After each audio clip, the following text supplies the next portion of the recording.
대한민국의 K3는 가장 첨단의 주력 전차가 될 수 있습니다. 수소 연료 전지로 구동되며 정밀 AI 통합 조준 시스템과 반응형 스텔스 장갑을 갖추게 될 것입니다. 계획이 순조롭게 진행되면 이 전차는 전쟁 역사상 최초로 디지털 통합을 핵심으로 설계된 전차가 됩니다. 서울은 지금까지와는 완전히 다른 무언가를 설계했습니다. 새로운 승무원 배치, 스텔스라는 새로운 핵심 설계 원칙, 새로운 방어 매트릭스가 적용되었습니다. 굉장히 멋지게 들리고 여기에 다양한 첨단 장비들이 추가되었습니다.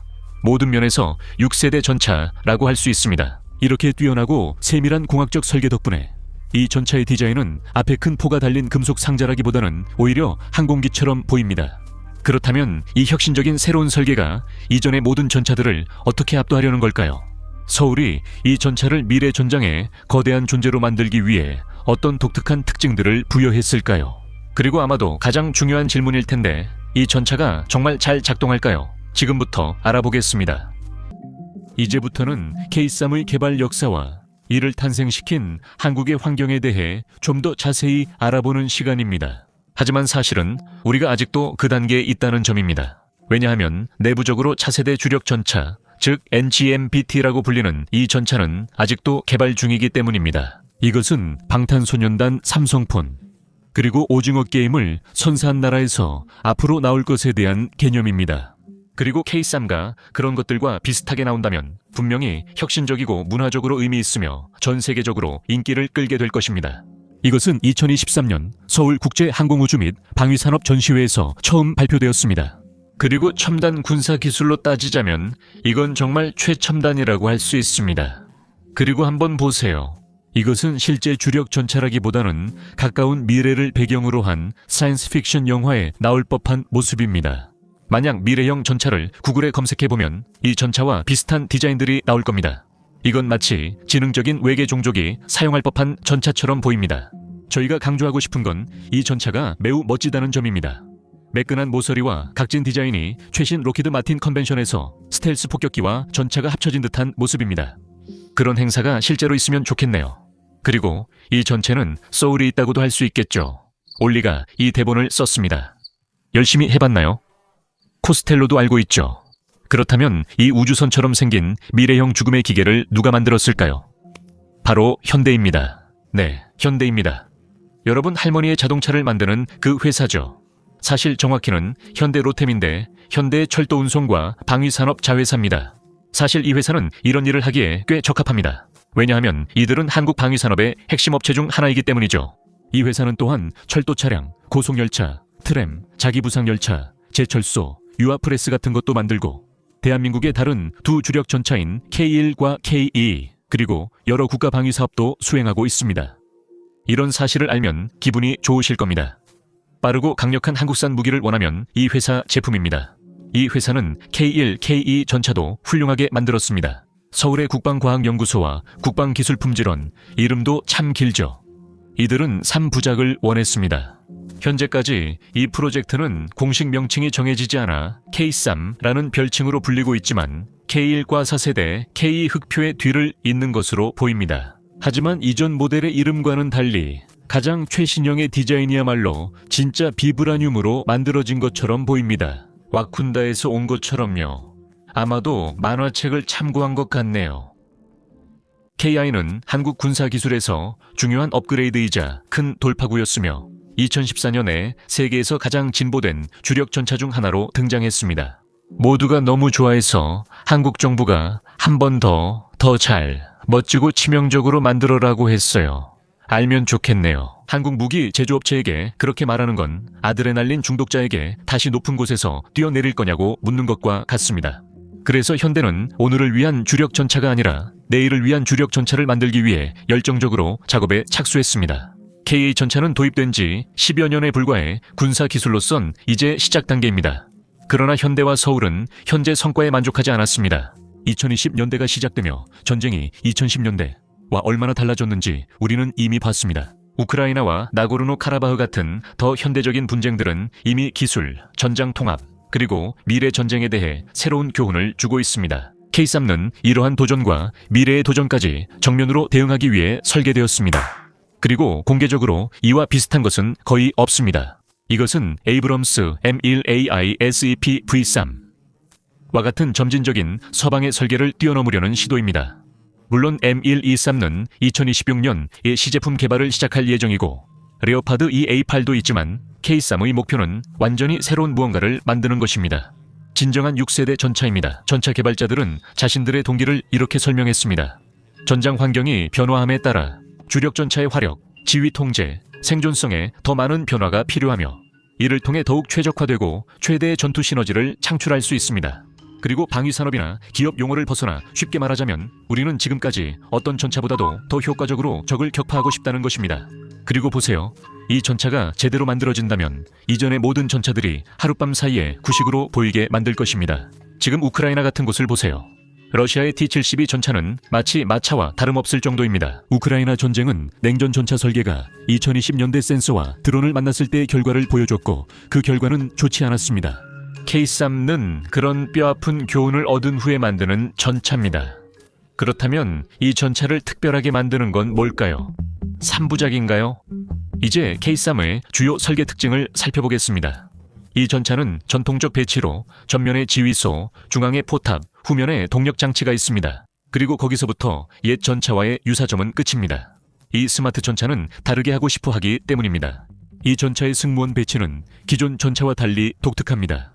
대부분 전차는 전면에 운전수가 있습니다. 주포 포탑 옆엔 장전수가, 포를 쏘는 포수, 그리고 포탑 주변엔 지휘관이 있습니다. 이런 구조에서 승무원들은 전차 곳곳에 분산됩니다. 그리고 전차가 피격당했을 때, 특히 탄약고가 맞거나 유폭이 일어나면 승무원들은 보통 심각한 피해를 입게 됩니다. 우크라이나를 좋은 예로 들 수 있습니다. 국가 동부 전장에서 포탑과 주포가 완전히 날아가 버린 전차 잔해들이 수없이 널려 있습니다. 종종 그 근처나 내부에는 승무원의 유해가 남아있기도 합니다. 하지만 K3는 다릅니다.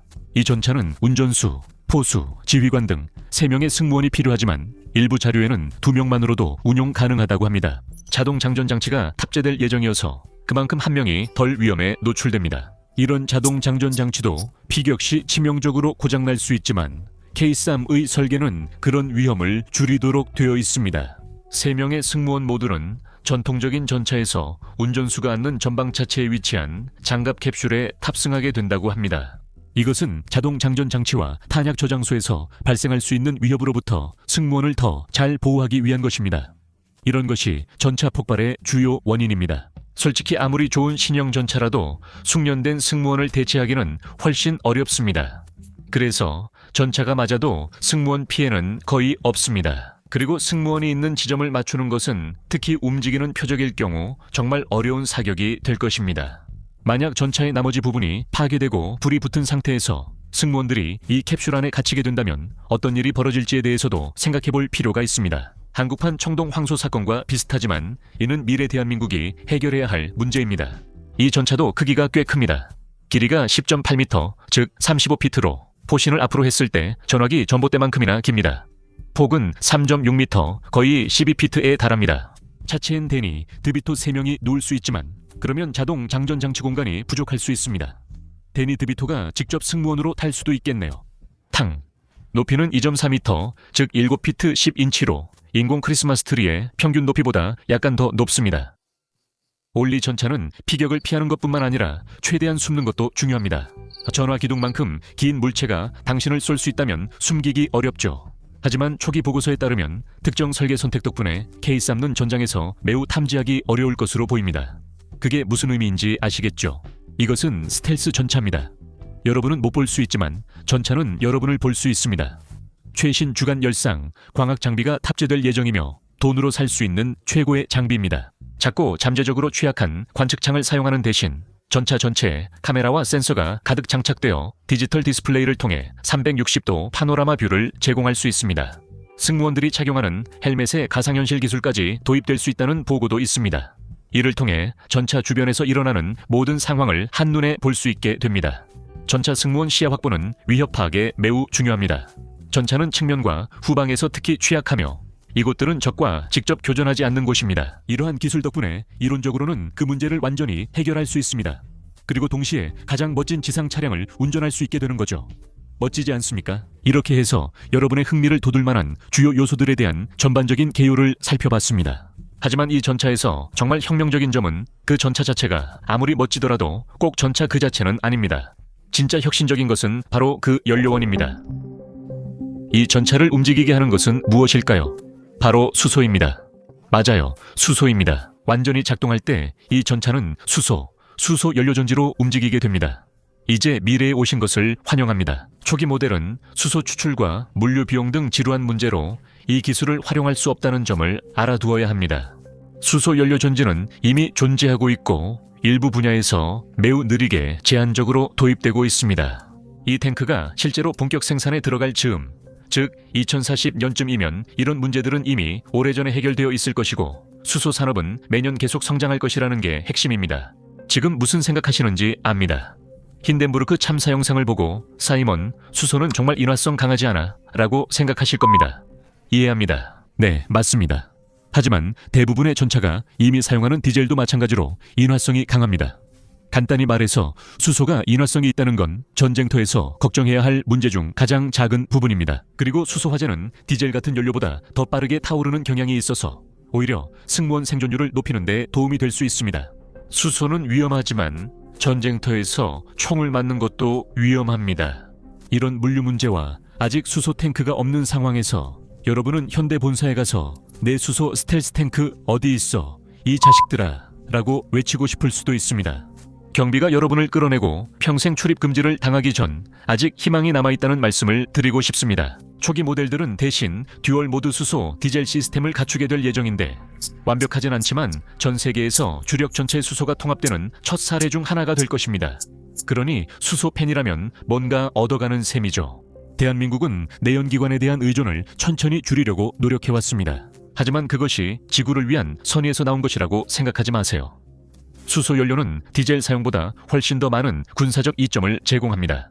우선 수소 연료 전지 엔진은 과거의 시끄러운 가솔린 엔진에 비해 매우 조용하고 열 신호도 훨씬 적게 발생시킵니다. 그것은 실제로 군사적 이점을 제공합니다. 감시와 정찰 시도가 적외선 광학 장비와 드론으로 전차를 탐지하려 할 때 이는 전장 어디서나 쓰이는 기술이기에 매우 중요합니다. 일부 미사일은 적외선 열 신호에 잠겨 더 큰 유도 탄약의 위험을 줄일 수 있습니다. 이런 기술은 큰 이점입니다. 전차가 공회전하거나 은폐 시 소음이 크게 줄고 저속 주행 때 수소 정위 구동계는 거의 소리가 없습니다. K3에는 심지어 무소음 이동 모드도 탑재될 예정이라고 합니다. 하지만 현실적으로 끊임없이 폭발이 일어나고 드론이 머리 위를 날아다니는 시끄러운 현대 군사 환경에서는 전차처럼 크고 치명적인 무기로 조용히 이동할 수 있다는 것은 특정 전술 임무에 적용될 때 많은 이점을 가질 수 있습니다. 수소 연료 전지 K3처럼 정의 구동계를 쓰면 기존 내연기관보다 유지보수가 덜 필요합니다. 내연기관은 움직이는 부품이 많기 때문입니다. 이것은 연료 효율성과 전투 범위 향상을 의미할 수 있습니다. 하지만 수소 저장과 물류 문제가 완전히 해결된 경우에만 해당됩니다. 여기서는 100미러 대신 360도 파노라마 카메라라고 해야겠네요. K3 개발을 보도한 일부 소식통에 따르면 이 엔진은 오프로드 성능도 높일 수 있어 다양한 지형에서 활용 가능하다고 합니다. 한국의 산악 지형이나 서울의 도시 지역에서도 자연스럽게 적응할 수 있다면 또 어떤 점이 있을까요? 이 전차의 기동성이 정말 인상적이라는 거죠. 이 설계는 도로 주행 시 시속 70에서 80km, 즉 시속 43에서 50마일 정도까지 낼 수 있다고 합니다. 이게 평균 가젤의 최고 속도와 비슷하다고 하네요. 정말 훌륭한 비교 기준이죠.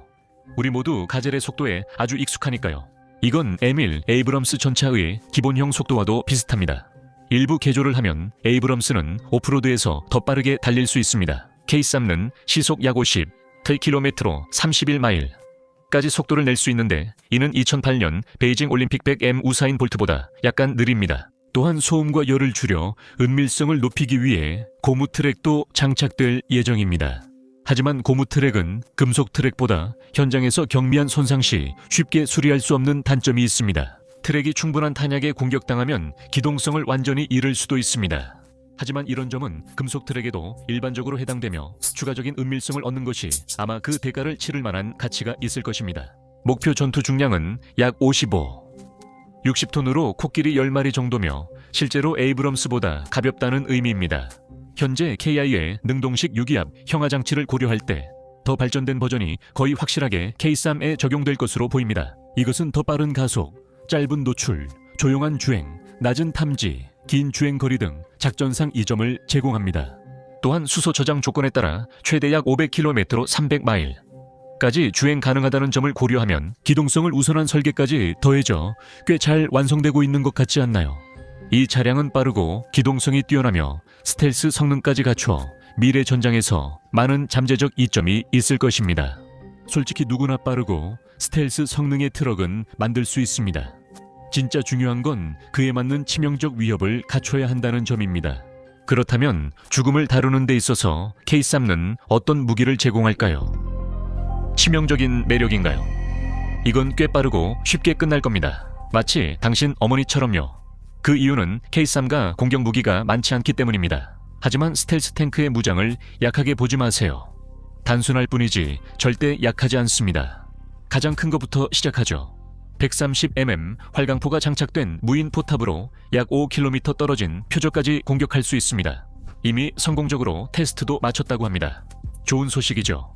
전쟁 중 탱크 주포에 문제가 생기는 건 아무도 원하지 않으니까요.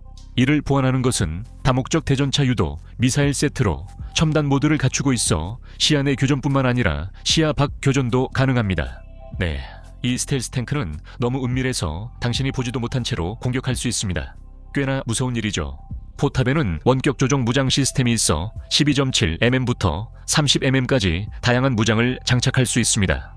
현재 분쟁에서 가장 큰 탱크 파괴 요인인 대전차 및 드론 위협에 대응하기 위해서죠. 따라서 드론과 미사일을 격추할 수 있는 무장을 갖추는 것은 전차와 승무원의 생존에 절대적으로 중요합니다. 일부 보도에 따르면 K3는 드론처럼 자동화 기능이 탑재되고 AI 기반 사격 통제 시스템으로 자동 표적 추적과 전투 배치가 가능하다고 합니다. 현대 관계자는 이렇게 밝혔습니다. 차세대 전차는 인공지능 기반 사격 통제 시스템을 활용해 더 강력한 선제 타격 능력을 갖추게 될 것입니다. 심지어 각 전투 상황에 맞게 조정할 수 있는 프로그래머블 다목적 탄약도 탑재될 예정이라고 합니다. 또한 채공 탄약의 도입도 포함될 수 있습니다. 드론은 전쟁의 현재이자 미래이며 K3는 드론이 미래 군대에 얼마나 통합될 수 있는지를 보여주고 있습니다. 비즈니스 코리아의 보도에 따르면 K3는 포탑 후방에서 다목적 정찰 드론을 발사하고 회수할 수 있는 기능을 갖출 예정이라고 합니다. 이 기능은 매체에 따르면 전장에서 활용도를 높일 것으로 보입니다. K3도 드론을 활용한다는 점에서 동일합니다. 360도 파노라마 뷰를 통해 전차 내 승무원들은 주변 지역에서 전장의 혼란을 거의 완전히 제거할 수 있게 될 것입니다. 여러분을 위협하는 무기에 대해 간단히 알아봤지만 아직 끝나지 않았습니다.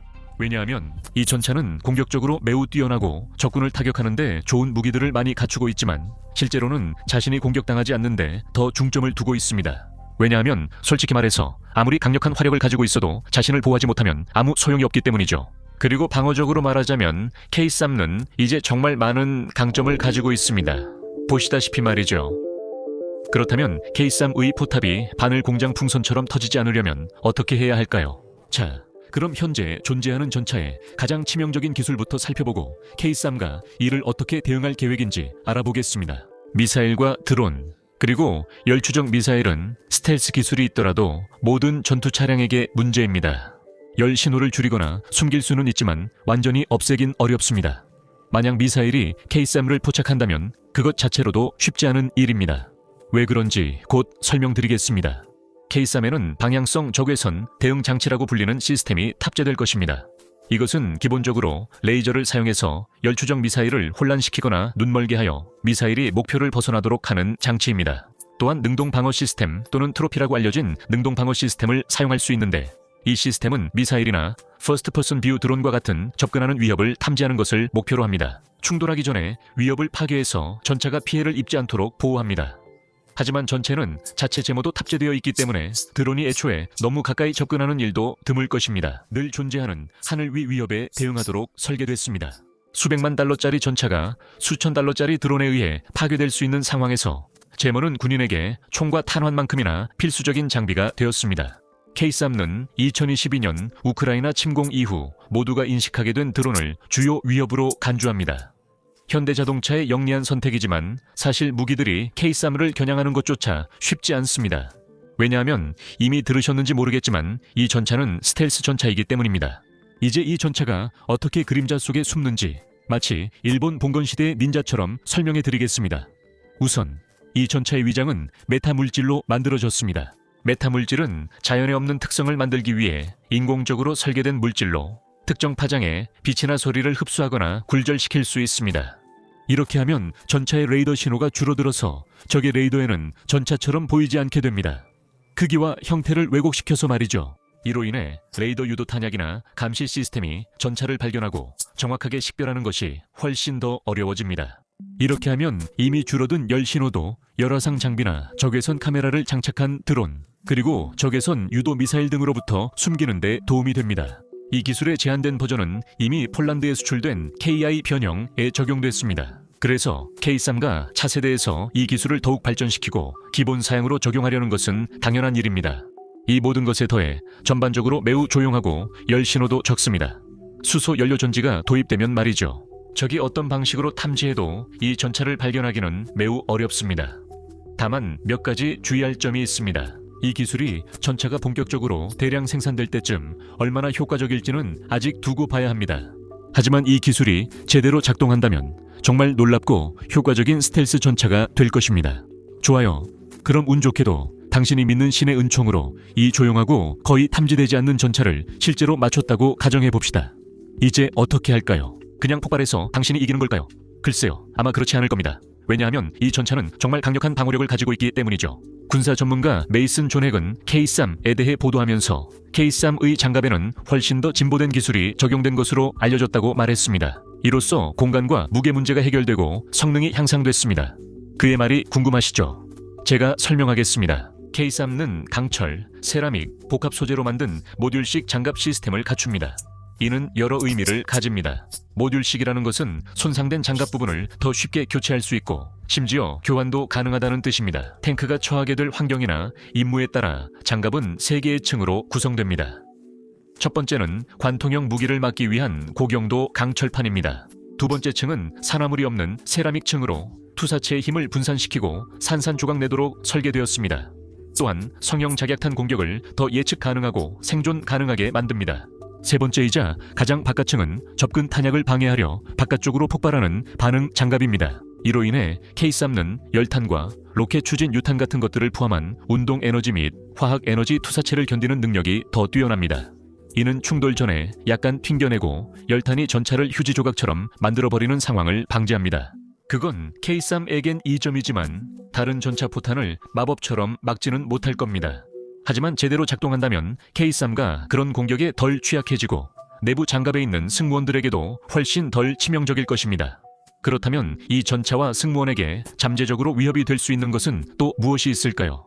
지뢰는 어떨까요? 그것도 주목해야 합니다. K3는 Standardization Agreement 4569 레벨 CA와 CAP 지뢰 방어 기준을 충족하는 것으로 알려져 있습니다. 이름이 좀 길죠? 이것은 지뢰 등 폭발물 생존력을 평가하는 나토 기준입니다. 레벨 CA, CAP는 그 능력이 있음을 강조하는 표현입니다. 만약 10kg 트리니트로톨루엔 상당의 대전차 지뢰가 전차 밑에서 터져서 차체 중앙을 강타해도 승무원들은 생존할 것으로 예상됩니다. 이 기준은 모든 탄약에 대해 최대 6단계까지 있으며 지뢰와 수류탄에 대해서도 마찬가지입니다. K3가 제공할 수 있는 것이 바로 이 최고 수준의 방호력입니다. 물론 이것이 전차를 얼마나 보호할지는 알기 어렵습니다. 10kg짜리 지뢰가 바로 아래에서 폭발하면 심각한 손상을 입히거나 최소한 궤도를 산산조각 낼 가능성이 높습니다. 그렇게 되면 K3는 움직일 수 없게 됩니다. 그뿐만 아니라 K3의 기술은 방어 퍼즐의 마지막 조각도 제공할 것입니다. AI 통합 알고리즘이 센서, 카메라, 드론과 연동되어 유인 및 무인 시스템을 보완함으로써 전차는 완벽한 상황 인식 능력을 갖추게 됩니다. 그리고 결정적으로 K3에는 CSISR이 탑재됩니다. CSISR은 지휘 통제, 통신, 컴퓨터, 사이버 정보 시스템, 감시 및 정찰을 뜻합니다. 숨이 절로 크게 쉬어지네요. 약어로 줄인 이유를 알겠네요. 이 모든 것은 고속 위성 통신과 연결 기능을 통해 통합될 예정입니다. 그래서 그 외에도 통신 기반 전투에도 활용될 수 있습니다. 그것이 바로 K3가 설계된 전쟁 시대를 정의하게 될 것입니다. 요약하자면 보기 어렵고 만약 본다고 해도 마치기 어렵고 마친다고 해도 파괴하기 어렵습니다. 그리고 승무원들은 어쨌든 살아남을 가능성이 높습니다. 결국 당신 앞엔 화난 한국인들만 남을 겁니다. 그런 상황에 처한 사람을 부러워하지 마세요. 이것이 탱크라는 개념에 대해 말씀드릴 수 있는 전부입니다. 이 개념이 워낙 새롭다 보니 30분이나 설명하게 됐네요. 하지만 여전히 이에 대한 몇 가지 답이 없는 질문들이 남아 있습니다. 주로 전쟁의 미래와 이 탱크가 그 안에서 어떤 역할을 하게 될지에 관한 것들입니다. K3의 미래는 성공일까, 실패일까?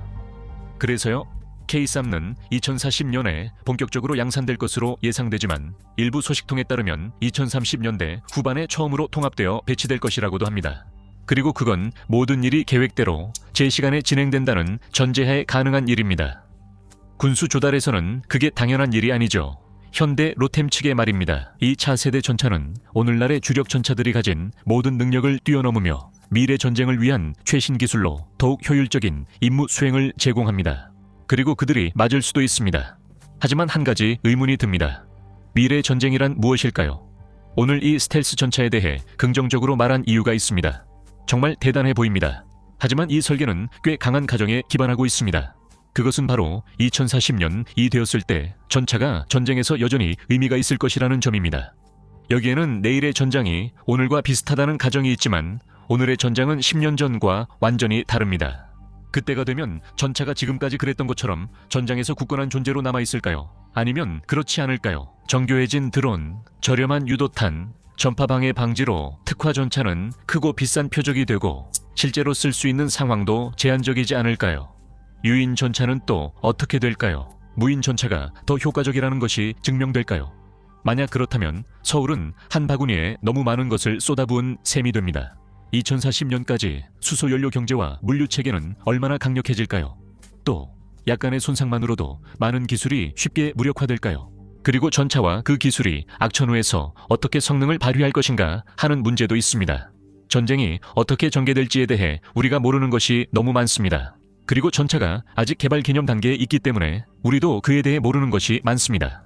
사실 이것이 좋은 점일 수도 있고 나쁜 점일 수도 있습니다. 서울과 현대는 K3의 개발을 매우 민첩하게 진행해야 내일의 전장에서 그 전차가 자리를 잡을 수 있을 것입니다. 다행히도 그들에게는 필요하다면 설계를 완전히 다르게 조정하고 다듬을 수 있는 시간이 많이 있습니다. 현실적으로 조정이 필요하겠지만 설계 자체를 완전히 바꾸지 않길 바랍니다. 그렇게 되면 스텔스와 방어의 핵심이 약해질 수 있습니다. 이것은 대담한 설계로 전차가 곧 구식이 될 것이라는 명성에 가깝습니다. 비록 그것이 일종의 도박이긴 하지만 이는 그들이 자신의 설계에 대한 신뢰를 가지고 있고 제대로 만들 시간적 여유가 있다는 것을 이해하고 있다는 증거입니다. KI가 등장해 판도를 바꾼 적이 있습니다. K3도 마찬가지일 수 있습니다. 전차가 도도새처럼 완전히 사라질 가능성은 낮으며 적어도 K3 양산 전까지는 그렇지 않을 것입니다. 그때쯤이면 전차의 역할이 예전 같지는 않겠지만 여전히 할 일은 남아있을 것입니다. 공정하게 말하면 K3는 기존 전차 설계와 달라 같은 기준으로 평가하긴 다소 가혹할 수 있습니다. 스텔스 전차는 기존 전차와 전혀 다른 역할을 할 수 있습니다. 어쨌든 서울의 입장에서는 상황이 악화되거나 더 정확히 말하면 북쪽으로 문제가 생길 경우 거리를 달릴 무언가가 필요하다고 보고 있습니다. 평양은 남한과의 군사력 격차를 줄이기 위해 자체적으로 전차를 빠르게 개발 중이라고 국영 언론이 전했습니다. 2025년 5월에는 텐마이 전차를 생산하는 대규모 신공장이 공개되었습니다. 그리고 중국 역시 서울의 움직임을 주시할 것입니다. 상황이 정말 심각해질 때 K3 전차가 이 둘 모두를 억제하기에 충분해야 할지도 모릅니다. 그래서 2040년에 대한민국이 처할지도 모르는 세상에서는 무엇이든 없는 것보다는 있는 것이 낫습니다. 전차가 쓸모없을 거라는 교리적 추측만 믿고 드론만 가지고 전쟁터에 나가는 건 정말 피해야 할 일입니다. 그건 전쟁에서 지는 길이니 조심해야 합니다. 또 K3는 서울이 미래 전쟁 가정에 맞다면 모든 면에서 안전장치입니다. 최전선에서 세계를 상대할 준비가 된 엄청난 기계가 될 것입니다. 시청해 주셔서 감사합니다.